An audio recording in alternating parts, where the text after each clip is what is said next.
귀한 찬양 감사합니다. 하나님 말씀 같이 보십니다. 신약성경 히브리서 1장입니다. 1절부터 3절까지 합독할 텐데요. 이번 주부터 히브리서 말씀을 같이 나누려고 합니다. 책갈피를 해놓으시면 도움이 될 겁니다. 자, 1절부터 3절까지 함께 읽겠습니다. 시작. 옛적에 선지자들을 통하여 여러 부분과 여러 모양으로 우리 조상들에게 말씀하신 하나님이 이 모든 날 마지막에는 아들을 통하여 우리에게 말씀하셨으니 이 아들을 만유의 상속자로 세우시고 또 그로 말미암아 모든 세계를 지으셨느니라. 이는 하나님의 영광의 광채시요 그 본체의 형상이시라. 그의 능력의 말씀으로 만물을 붙드시며 죄를 정결하게 하는 일을 하시고 높이 곁에 계신 지극히 크신 이의 우편에 앉으셨느니라. 아멘. 기도하십니다. 하나님 감사합니다. 오늘도 말씀 앞에 있습니다. 겸손하게 하시고 어미하신 말씀 앞에 경외감으로 깃을 여미고 생명의 말씀을 양식으로 아멘 먹습니다. 늘 말씀이 우리의 삶의 기준 되게 하시고 우리 모든 판단의 근거이게 하시고 우리가 걸어간 인생길의 빛이 되어서 오직 말씀이 비추시는 대로 의의 길로 생명의 길로 사명으로 또 선함으로 나아가는 우리 모두가 되게 하여 주옵소서. 절대 가치를 부정하는 지금 세상에서 우리는 진리를 붙들고 있습니다. 사람들이 우리가 진리를 선언할 때 외면하고 싫어하고 짜증내도 사람들이 어떻게 반응하든 우리는 그저 믿음으로 진리를 선언하고 진리 안에 머무는 자로 살게 하여 주시옵소서. 예수님의 그 놀라운 은혜로 우리는 하나님의 자녀가 됐습니다. 그렇게 구원받은 자로 용납된 자로 이 땅을 사는 내내 하나님 백성으로 또 그렇게 예수님의 제자로 살아내는 우리 모두가 되게 하여 주시옵소서. 우리로 우리의 삶을 통해 완전하게 이루실 주님만을 기대하고 그 이루심의 모든 과정 가운데 믿음으로 반응하는 우리가 되길 소망하고 완성하실 주님 기대하며 예수님 이름으로 기도합니다. 아멘. 할렐루야. 준비하시고 지난 한 주간 어땠습니까? 좋았습니다. 지금 어떻습니까? 좋습니다.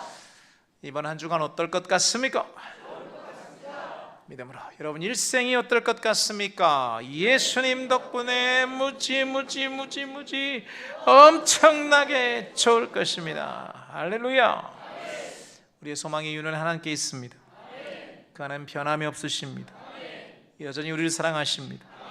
우리의 좋은 걸 예비하고 계십니다. 때가 되면 부으실 것입니다. 그래서 우리의 상황이 어떠하든 환경이 어떠하든 우리에겐 소망을 놓칠 수가 없습니다. 매일이 매 순간이 소망의 삶 되기를 축복합니다. 선포합니다. 성직교회는 빛골 제1의 교회가 될지어다. 우리 가정은 믿음의 명문가가 될지어다. 우리 아이들은 세계적인 믿음의 사람이 될지어다. 할렐루야. 그리 줄로 믿으시면 아멘. 두 손 들고 아멘.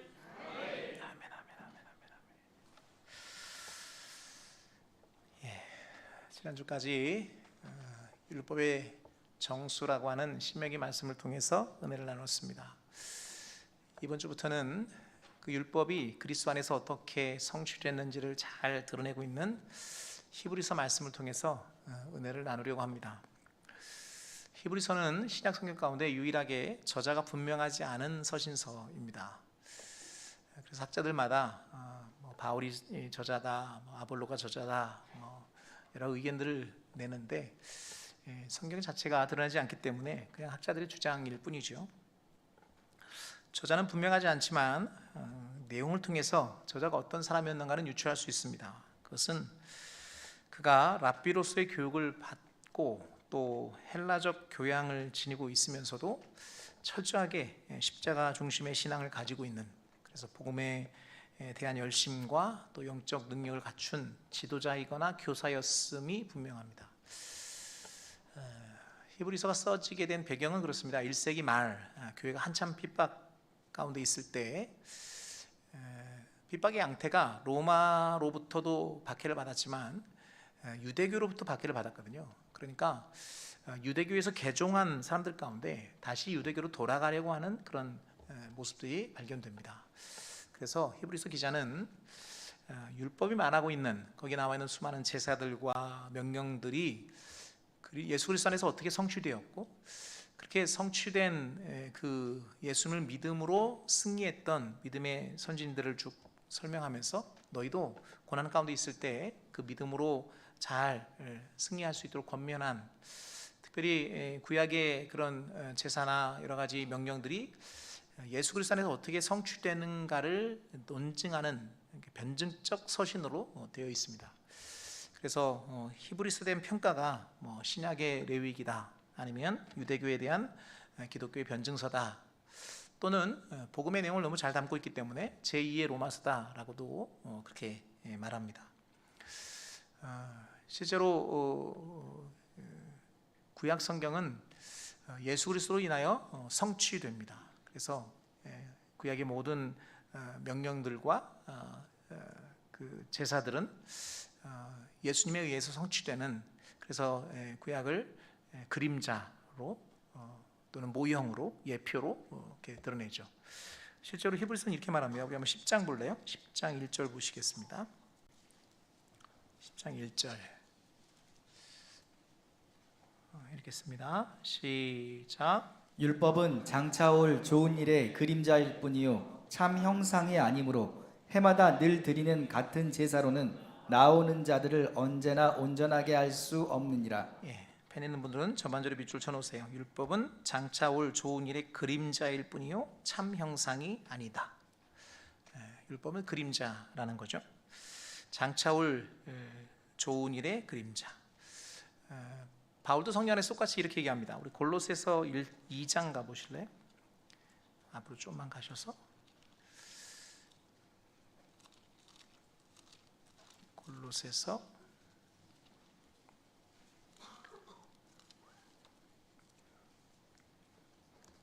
2장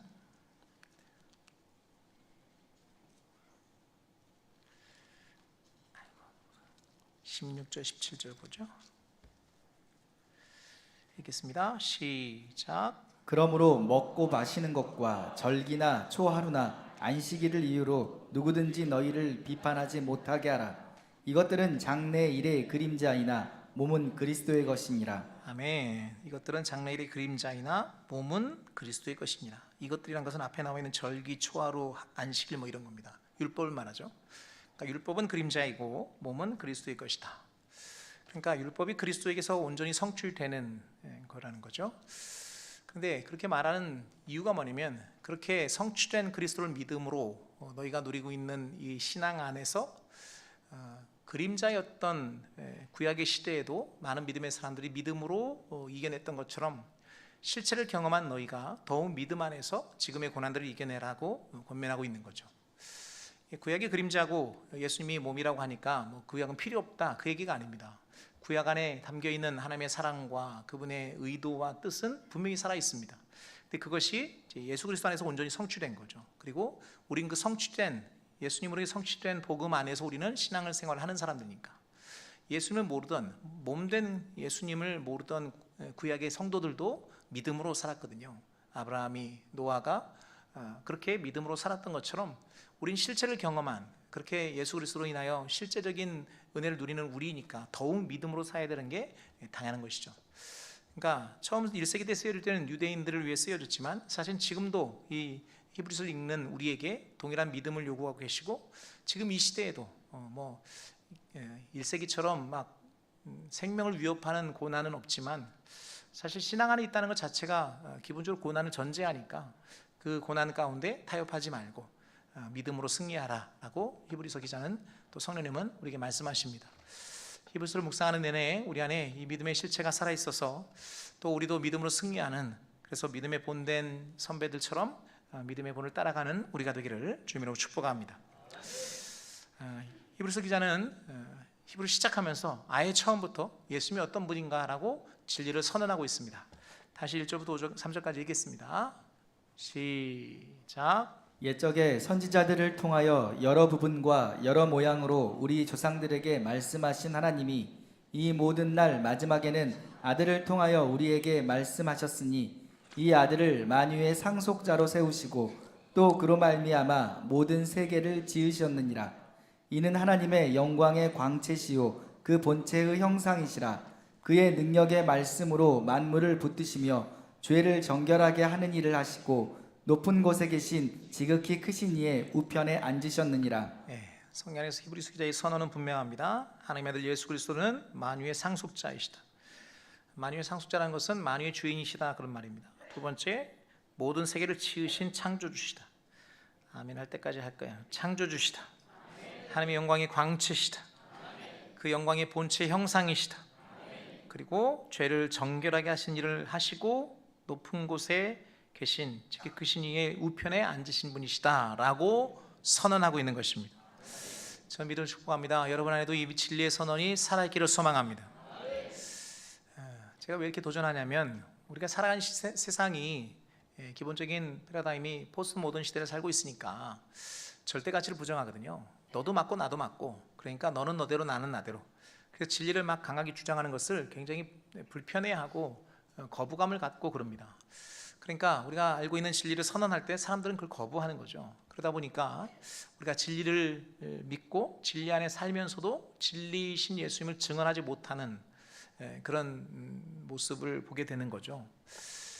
여러분 생각해 보면 이 당시에 1세기 때는 이것을 주장하면 죽었어요. 가진 거 다 뺏기고 사자밥 되고 또 살기 위해서는 다 버리고 카타콤으로 숨어들어야 되는 그런 시대에도 예수님만이 하나님이시라고, 그분이 구원자라고 선언하며 살았단 말이에요. 근데 지금은 죽이진 않잖아요. 좀 누늘김 당하고 무시당하고 조금 왜 그러냐고 핀잔하고 그 정도지. 근데 그게 무서워서 우리가 만약에 진리를 외면한다면 그것은 바람직하진 않은 것입니다. 여러분 세상이 어떠하든 진리는 변하지 않습니다. 세상은 변해도 역시 진리는 변하지 않습니다. 우린 진리를 믿는 사람들이고 진리 안에 거하는 사람들이니까 이 진리의 말씀을 선언하는 자로 살기를 소망합니다. 한 걸음 더 들어가서 이 진리의 내용들이 우리 안에서 누려지기를 바랍니다. 그냥 이게 명제로 하나님 어떤 분이다 라고는 명제로가 아니라 그 하나님이 그렇게 우리에게 선언되신 대로 내 안에 살아있어서 그분이 빛 되심 때문에 내가 빛의 제자로 살고, 그분이 상속자이고 모든 만유의 주인이기 때문에 그분이 주인 되신 세상에서 그렇게 당당하게 살아낼 수 있는 이 명제가 삶이 되는 은혜가 여러분과 있기를 주님으로 축복합니다. 자, 하나씩 살피죠. 첫 번째는 예수님은 하나님의 아들로서 상속자이시다라는 거예요. 2절 하반절에 그 아들을 만유의 상속자로 세우시고 이렇게 돼 있죠. 원래 아들이 갖는 특권이 상속권이거든요. 아버지의 재산이 아들에게 상속되듯 하나님 성부 하나님의 모든 권한이 성자 예수님에게 상속되는 거죠.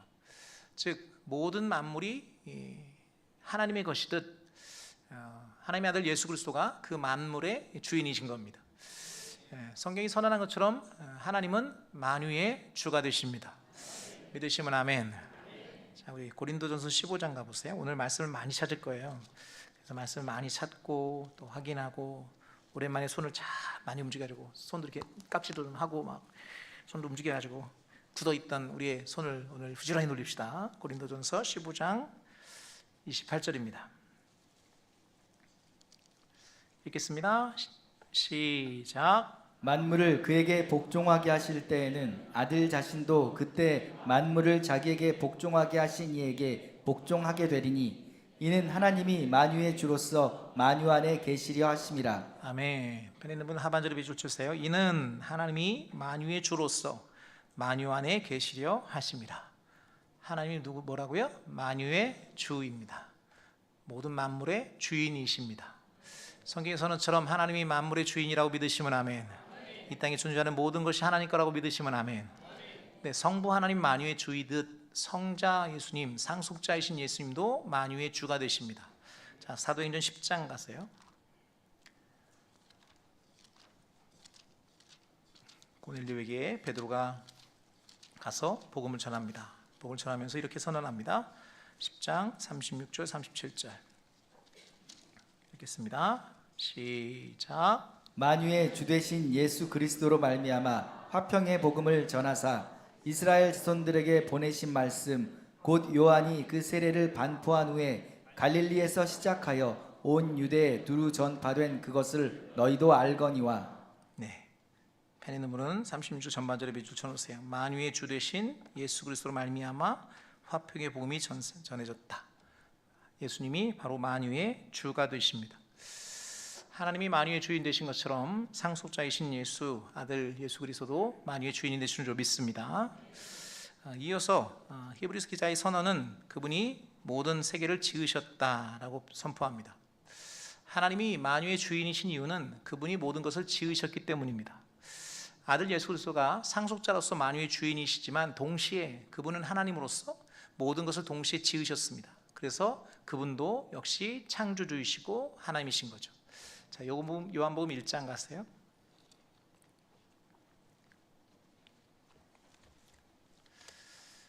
(1절부터 3절까지) 읽겠습니다. 요한복음 1장 1절 3절 읽습니다. 시작. 태초에 말씀이 계시니라. 이 말씀이 하나님과 함께 계셨으니 이 말씀은 곧 하나님이시니라. 그가 태초에 하나님과 함께 계셨고 만물이 그로 말미암아 지은 바 되었으니 지은 것이 하나도 그가 없이는 된 것이 없느니라. 아멘. 이 말씀을 진리로 믿으시면 아멘.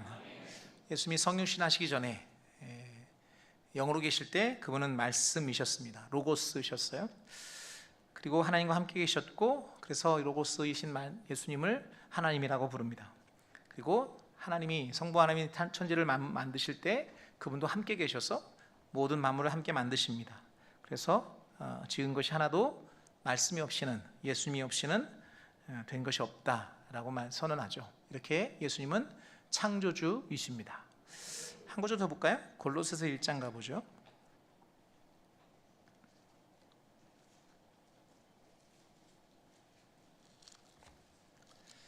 16절입니다.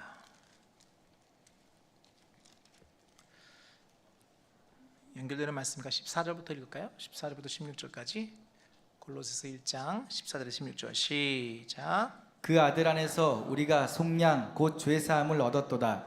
그는 보이지 아니하는 하나님의 형상이시요 모든 피조물보다 먼저 나신이시니 만물이 그에게서 창조되되 하늘과 땅에서 보이는 것들과 보이지 않는 것들과 혹은 왕권들이나 주권들이나 통치자들이나 권세들이나 만물이 다 그로 말미암고 그를 위하여 창조되었고. 아멘. 성경 안에서 바울의 선언처럼 아들 예수 안에서 우리는 속량을 받았습니다. 그분은 피조물보다 먼저 나신 분이에요. 그래서 만물이 예수로 말미암아 창조되었고 하늘과 땅에서 보이는 것들, 보이지 않는 것들, 혹은 왕권, 주권, 통치자들, 권세들 다 만물이 다 예수로 말미암아 창조되었습니다. 이렇게 성경의 선언은 예수님이 창조주라고 선언하십니다. 오늘 우리 안에 동일하게 예수님이 만유의 주인으로 창조주로 믿어지고 인정되는 은혜가 있기를 소망합니다. 그리고 이어서 예수님을 하나님의 영광의 광채라고 말합니다. 다시 본문 와보죠. 3절 같이 읽겠습니다. 히브리서 1장 3절입니다. 시작. 이는 하나님의 영광의 광채시요 그 본체의 형상이시라. 그의 능력의 말씀으로 만물을 붙드시며 죄를 정결하게 하는 일을 하시고 높은 곳에 계신 지극히 크신 이의 우편에 앉으셨느니라. 아멘. 하나씩 보죠. 이는 하나님의 영광의 광채시요. 예수님은 바로 생명의 빛 되십니다. 구약시대에 그림자였던 그 당시에는 하나님의 뜻을 선지자들이 또 주님의 소명을 받은 자들이 마치 태양의 빛을 비추어 반사하는 달처럼 그 뜻을 이렇게 비추어 드러냈습니다. 그런데 예수님은 빛 자체이십니다. 그래서 달처럼 반사하는 게 아니라 광명체가 되셔서 스스로 빛을 드러내시죠. 바로 예수님은 영광의 광채이십니다. 그래서 요한복음에는 예수님이 이 땅에 사람을 오실 때 그를 이 땅에 오신 생명의 빛이라고 말씀하십니다. 다시 요한복음 1장 가볼까요? 정신 하나도 없죠? 오랜만에 따라합시다. 나는 말씀만 대하면 너무너무너무 좋습니다.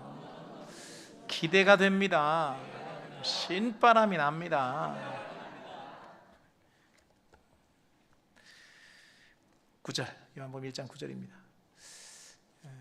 예수를 드러낸 요한은 빛이 아니에요. 빛에 대해 증언하는 자지. 참빛은 오직 예수님이십니다. 9절 시작. 참빛 곧 세상에 와서 각 사람에게 비추는 빛이 있었나니. 바로 예수님이 참빛 되십니다. 생명의 빛 되시죠. 9장에 보면 예수님이 직접 말씀하십니다. 내가 세상에 있는 동안은 세상의 빛이로다. 여러분, 예수님이 빛 되시다고 믿으시면 아멘. 좀 한 걸음만 좀 들어갔으면 좋겠어요. 예수님이 빛 되신다고 그랬는데, 그럼 그 빛 되심이 내게는 어떤 의미가 있느냐? 바로 그 예수님의 빛 되심으로 말미암아, 그 생명의 빛 되신 분이 우리에게 찾아오심으로 말미암아 우리는 그 전에 어둠이었다가 빛이 된 거죠. 그리고 그 빛의 조명을 따라 우리는 빛의 자녀로 사는 줄로 믿습니다. 자, 에베소서 5장 가보세요.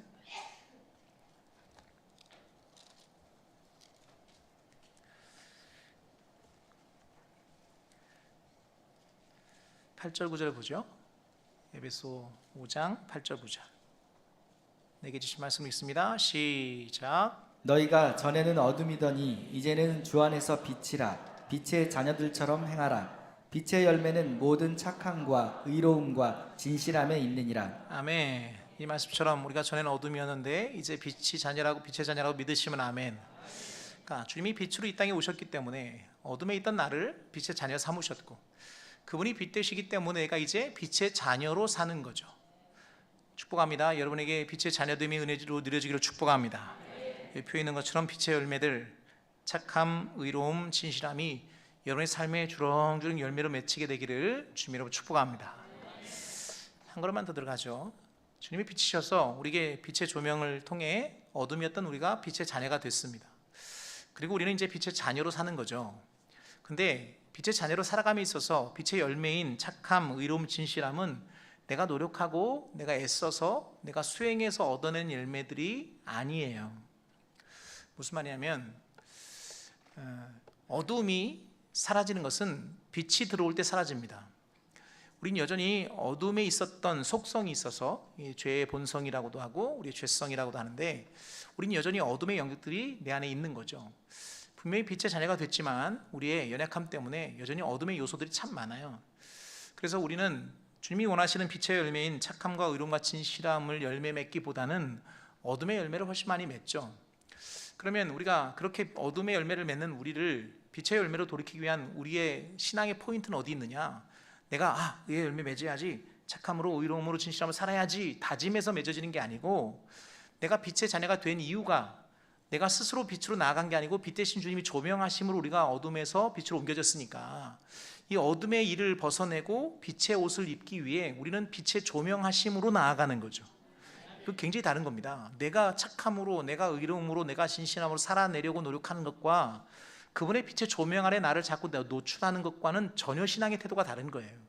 내가 노력해서 얻어질 착함이었다면, 내가 노력해서 얻어질 의로움이었다면 주님이 굳이 빛으로 오실 이유가 없는 거죠. 이 어둠의 영역들은 내 힘으로 몰아낼 수 있는 영역들이 아니에요. 내가 애쓴다고 스스로 의로움으로 진실함으로 나갈 수 있을까요? 그렇지 못해요. 오히려 주님의 조명하심이 강할수록 우리의 어둠은 사라진 줄로 믿습니다. 그럼 우리의 신앙의 방향은 내가 의로움으로 나아가는 방향이 아니고 빛 대신 주님께로 나아가는 방향이어야 돼요. 이걸 착각하면 자꾸 내가 예수님 믿는다고 하고 내 스스로 의로움으로 나가려고 한단 말이에요. 그럼 자꾸 우리가 실패하게 되고, 그래놓고 뭐 예수님이 살아계시면 어떻게 이룰 수 있냐고 이런 소리 한단 말이에요. 방법이 잘못됐기 때문에 그런 거예요. 다시 말합니다. 내 안에 있는 어둠을 내 스스로 이겨낼 수가 없어요. 바울 같은 사람도 그 안에 한탄함이 있잖아요. 오호라, 나는 공고한 사람이로다. 이 사망의 몸에서 누가 나를 건져내랴. 내가 원하는 바 의는 행하지 않고 원하지 않는 바 악을 행하는구나. 내 안에 여전히 싸우지만 내가 원하는 바 의는 행하지 않고 원하지 않는 바 악을 행하는 게 우리 수준이라고요. 바울 같은 사람도, 그렇게 복음을 위해 모든 걸 다 드렸던 바울도 그 정도인데 우리야 뭐 말할 것도 없죠. 그러니까 우리 안에 어떻게 하면 착함과 의로움과 진실함의 열매가 맺힐까? 방법은 하나밖에 없어요. 빛 대신 주님의 조명을 늘 받는 거예요. 다른 말로 하면 내 안에서 어둠의 일들이 일하지 못하도록 계속 주님의 빛의 조명 아래 머무는 거예요. 믿으시면 아멘. 결코 만만치 않은 싸움이에요. 가만 놔두면 우리는 어둠이 스물스물 올라와요. 이 어둠의 영역들이 우리를 계속 괴롭혀요. 진실함과 착함으로 맺어야 되는 우리의 삶의 자리에 온갖 어두움과 악함과 불의함이 온통 우리를 괴롭힌단 말이에요. 그럼에도 불구하고 우리는 하나님 앞에 빛의 조명으로 나아가지 않는 게 우리예요. 그래놓고 진실함은 원하고 빛으로 나아가진 않으면서 어둠은 이기고 싶고, 모순이죠. 근데 우리가 그러고 산다고요. 여러분, 다시 한번 권면합니다. 주님이 빛이십니다. 그분이 생명의 빛이 우리에게 조일 때 우리는 빛의 자녀로 사는 줄로 믿습니다. 그래서 우리의 열심은 어디로 가는 거냐? 열매 맺는 열심이 아니고 그 빛의 조명 아래 머무는 거예요. 주님의 강한 생명의 빛이 내게 임하도록 말씀 안에 거하고 은혜 안에 거하고 그분이 내 안에 계셔서 빛으로 존재하심을 인정하고 그분께 내 삶을 내어드리고 할렐루야. 빛의 조명이 내 안에, 그러니까 어둠이 한 시간도 머물지 못하도록 빛 안에 머물면 돼. 원리는 간단해요. 이게 안 돼서 그렇지. 빛이 늘 비추면 어둠은 거할 시간이 없어. 근데 우리가 빛에 들어가는 자리가 없고 그 시간이 없으니까 막 어둠이 내 인생을 막 지배하는 거죠. 저는 믿음을 축복합니다. 여러분의 삶에 더 이상 어둠이 지배하지 않기를 축복합니다. 빛의 조명 아래 늘 거하는 자 되기를 소망합니다. 생명의 빛 되신 주님이 내 삶을 온전히 비추고 내 삶을 온전히 지배하고, 아멘. 그래서 빛의 조명 아래 빛의 열매를 맺는 믿음의 종들 되기를 주님으로 축복합니다. 다시 본문으로 가죠. 그래요. 하나님의 영광의 광채세요. 그 다음에 그 본체의 형상이세요. 즉 본질상 동등하신 분, 그 본체이세요. 이건 히브리서 기자의 개인적인 의견이 아니고 성경의 진리의 선언입니다. 성경 전체를 통해 예수님이 하나님의 본체시라고 선언합니다. 우리 빌립보서 2장 가보죠.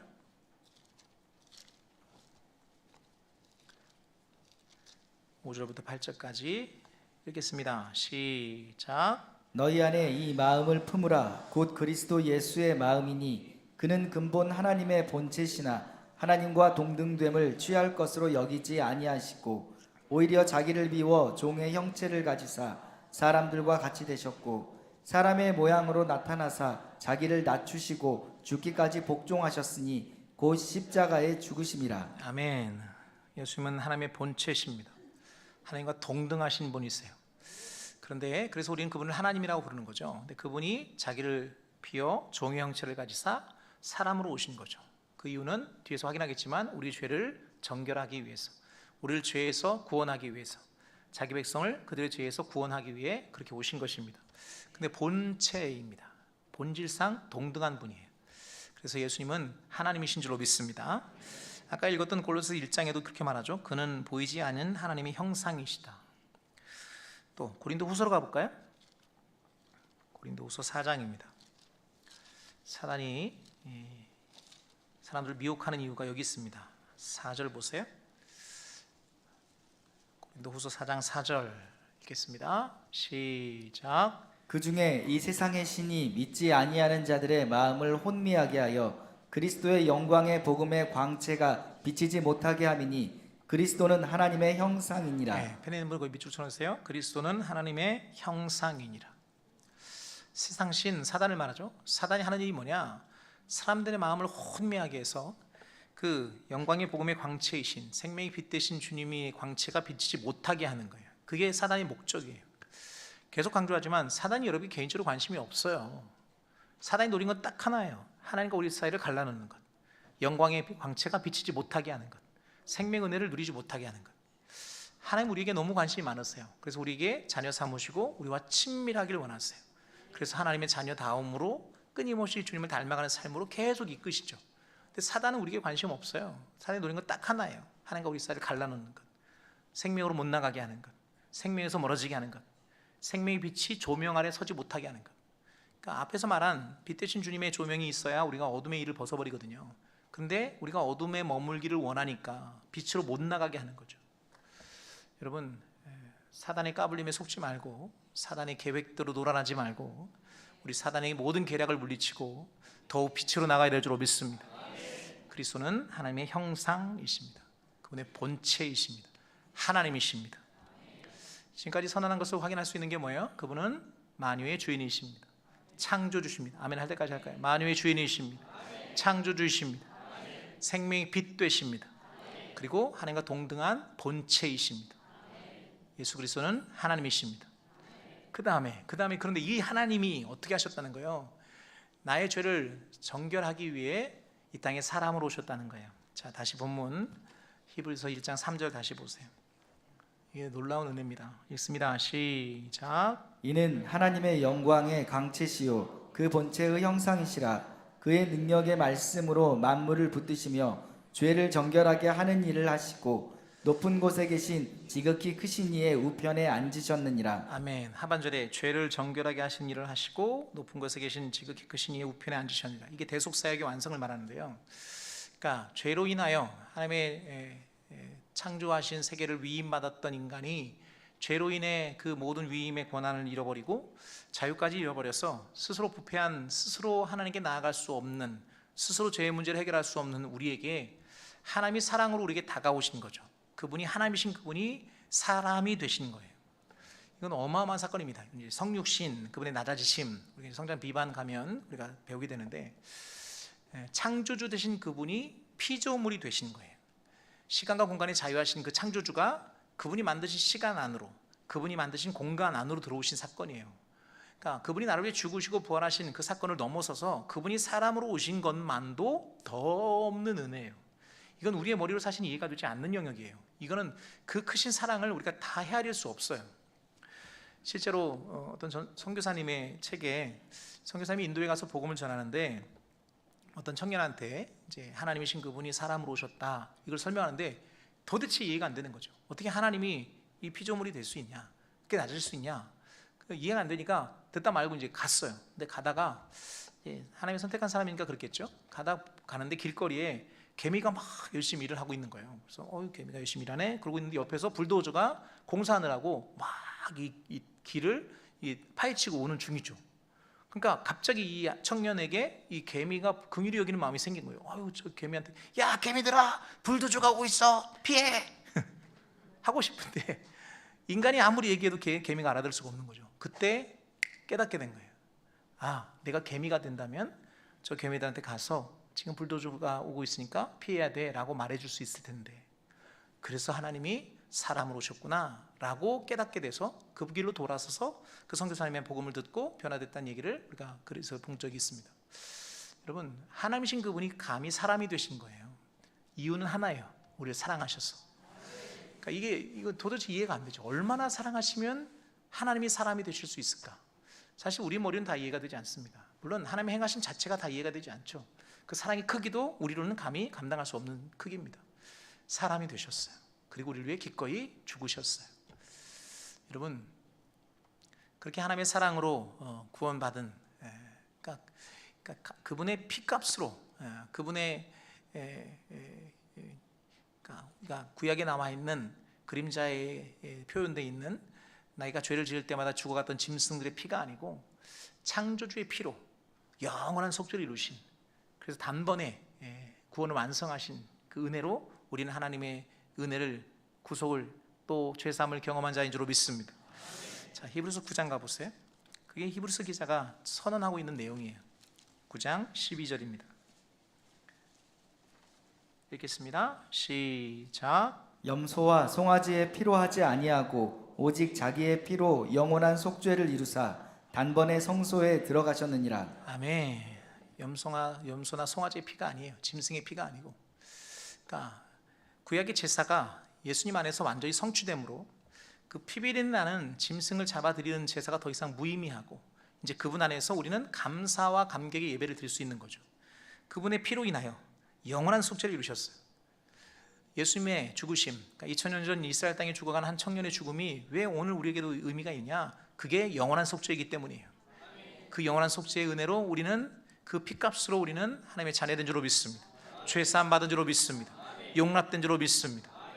에베소서 표현처럼 우리는 그리스도 안에서 그의 은혜의 풍성함을 따라 그의 피로 말미암아 속량 곧 죄사함을 받았느니라. 은혜로 받은 거예요. 선물이에요. 지난주에도 나눴지만 우리가 구원받는다고 하는, 하나님의 자녀가 되고 용납되고 하나님의 백성 되고 하는 그 구원의 영역은 우리가 보탤 수 있는 게 아니에요. 이건 전적인 하나님의 은혜예요. 그러니까 우리가 이 100% 은혜의 구원의 영역이 믿어지지 못하니까 여기에 자꾸 사족을 달고 여러 가지 이론들을 하는 거예요. 또 우리가 그렇게 구원받을 때 우리의 상태가 어떤 상태인지 모르니까, 칼빈이 말한 것처럼 전적 부패, 죄로 인하여 우리는 완전히 망가졌어요. 팍 썩었어요.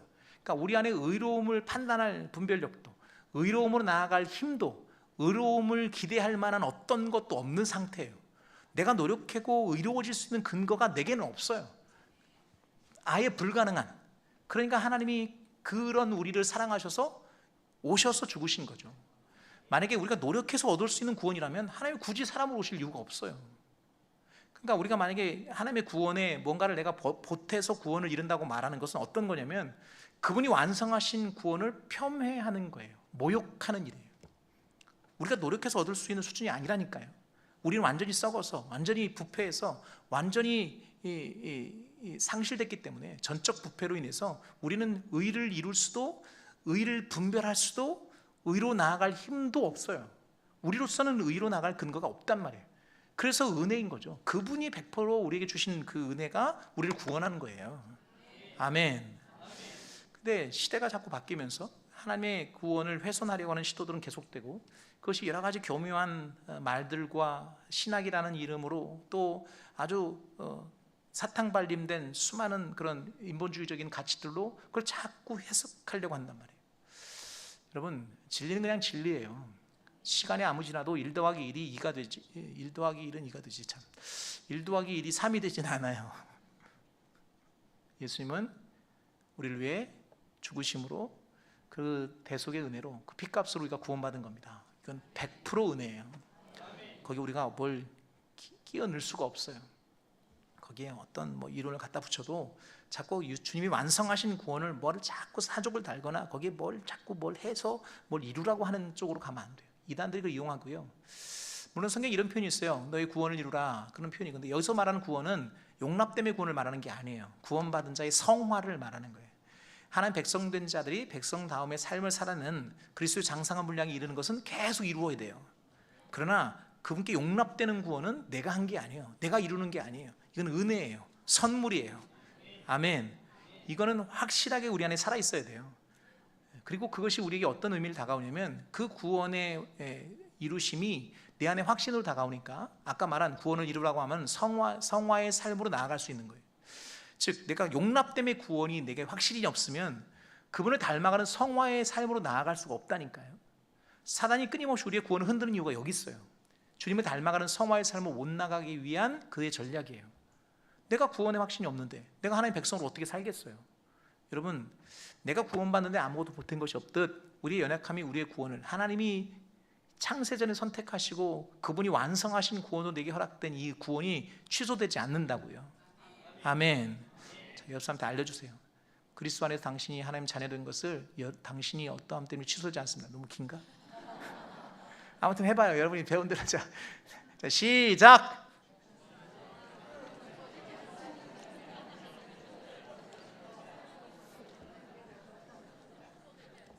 딴소리 하는 것 같아. 내가 보니까 여보 집에 올 때 내가 저 코드 뽑았나? 이 얘기하고 있는 것 같아. 한 번 더 알려주세요. 이제 하나님의 백성이니까 하나님 백성되게 삽시다. 시작. 무슨 말이에요? 이제 그분이 원하시는 그리스도의 장성한 배우량에 이르는 이 싸움을 싸우자는 거예요. 구원의 문제 가지고 거기 흔들리지 말고. 아멘. 다시 확인합니다. 구원은 100% 은혜입니다. 예수님의 핏값으로 구원받은 겁니다. 내가 보탠 게 없어요. 구원 받는데 내가 이만큼도 보탠 게 없다고요. 아멘. 자, 한 걸음 더 들어가죠. 그렇게 해서 낮아지시고 우리를 위해 죽으신 주님이 죽음으로 끝난 게 아니고 사망 권세를 이기시고 부활하셨습니다. 그리고 승천하셔서 하나님 보좌 우편에 계십니다. 오늘 그 보좌 우편에 계신 주님, 우리 히브리서 다시 가보죠. 10장 가보세요. 12절 보세요. 읽겠습니다. 시작. 오직 그리스도는 죄를 위하여 한 영원한 제사를 드리시고 하나님 우편에 앉으사. 다시 회복하셨어요. 자, 바울도 이렇게 말합니다. 로마서 8장 가보세요. 34절입니다. 읽겠습니다. 시작. 누가 정죄하리요? 죽으실 뿐 아니라 다시 살아나신 이는 그리스도 예수시니 그는 하나님 우편에 계신 자요 우리를 위하여 간구하시는 자시니라. 아멘. 누구도 정죄할 수 없습니다. 우리를 구원하신 분 바로 예수님이십니다. 근데 예수님이 어디 계시다고요? 하나님 우편에 계십니다. 이게 무슨 말이냐면 우리를 구원하기 위해 낮아지신 그분이 구원을 완성하시고 다시 높여주셨어요. 그 하나님의 상속자로서의 만유의 주인으로서의 창조주 되시고 하나님 되신 그분의 지위를 다시 회복시키신 거예요. 지금도 보좌 우편에서 만유의 주인으로서 이 땅을 섭리하고 계신 줄로 믿습니다. 믿으시면 아멘. 그분이 나의 주인이십니다. 아멘. 이게 어떤 의미냐면 그러니까 그렇게 구원받은 내가 그분이 보좌 우편에 계신 그분이 나의 주인으로 내 삶을 이끄신다는 믿음으로 이제 내게 주어진 믿음의 걸음을 걸어낼 때 그냥 내가 이루어야 되는 막연하고 불가능한 일을 내가 노력해서 이루어내는 그런 개념이 아니고 완성하실 그분이 보좌 우편에서 그 권위로 내 삶을 이끌고 가시는 그 걸음에 내가 믿음으로 반응하는 거죠. 이건 다른 거예요. 내가 하나님의 백성 된 것이 은혜이듯 그것을 이루신 분이 하나님이시고 그분이 보좌 우편에서 이 땅을 통치하시고 그 섭리의 중심에 내가 있어서 내 삶을 그분이 인도하신다는 믿음으로 사는 거예요. 할렐루야. 그러니까 이 땅에 내가 세상처럼 가진 게 없고 세상처럼 배운 거 없어도 내 안에 누구와도 바꿀 수 없는 당당함이 있는 거죠. 이거 있어야 정상이에요. 우리 세상 백은 없어도 하나님 백이 있잖아. 옆 사람 인사합시다. 우리 세상 백은 없어도 하나님 백은 확실합니다. 시작. 별로 확신이 없는 것 같아. 그러니까 그 확신이 있으니까 사람들이 타협하고 그냥 술에 물 탄 듯 물에 술 탄 듯 살아가는 이 세상 한복판에서 우리는 고난임을 알면서도 의의 길로 갈 수 있는 이유가 뭐예요? 하나님이 보좌 우편에 계신다니까요. 예수님이 보좌 우편에 계시다고요. 지금도 만유의 주인으로 이 땅을 통치하신다고요. 그분이 나의 주인이시라고요. 그분이 나를 위해 기꺼이 죽으셨던 그 사랑의 주님이 지금 거기 계시단 말이에요. 그럼 내가 살아가는 삶의 걸음마다 그분으로 말미암는 당당함과 그분으로 말미암은 성취된 기대를 가지고 사는 거죠. 대표적으로 우리가 이제 직장생활 하잖아요. 여러분 직장생활 어떻게 해요? 월요일마다 죽겠죠. 아주 주일 지나는 게 너무 싫잖아. 마지못해 살아요? 아니에요. 세상 사람은 그럴 수 있죠. 세상 사람은 돈 벌기 위해 직장 다녀요. 물론 우리도 돈은 벌죠. 근데 그게 목적이 아니라고요. 아멘 해요. 만약에 그리스도인인데 직장 생활이 그냥 돈 벌기 위한 수단이라면 뭐가 크게 착각하고 있는 거예요. 물론 돈은 벌지만 우린 돈 벌기 위해 직장 생활하는 게 아니에요. 그 직장에서 그리스도인을 사는 거예요. 내가 아내로 살고 남편으로 살고 가정 안에서 가장으로 살고 하는 그 모든 과정이 이제 하나님 백성으로 살아가는 과정이에요. 그러니까 세상 사람들이 가지고 있는 뭐를 좀만 권세를 주면 그걸로 막 악용해가지고 막 살아가는 그 세상 한복판에서 우리는 하나님 백성으로 살아내는 긍휼함으로 살아내는 거죠. 그 차이가 구별됨이고 그 구별됨이 거룩함이고 그 거룩함이 바로 우리의 능력이란 말이에요. 근데 교회에서 그게 상실됐어요. 교회 안에서는 그리스도인인데 삶의 자리에서 그 거룩함의 삶의 내용이 없으니까 그게 교회가 욕먹는 이유가 되는 거예요. 여러분 다시 회복해야 합니다. 아멘. 그분이 이루신 구원으로 내가 구원받았고 그렇게 나를 구원하신 그분이 보좌 우편에서 이 땅을 통치하신다는 믿음으로 우리는 내게 주어진 삶의 시간들을 살아내는 거예요. 아멘을 이런 식으로 하면 처음부터 다시 하는 수가 있어. 설교를.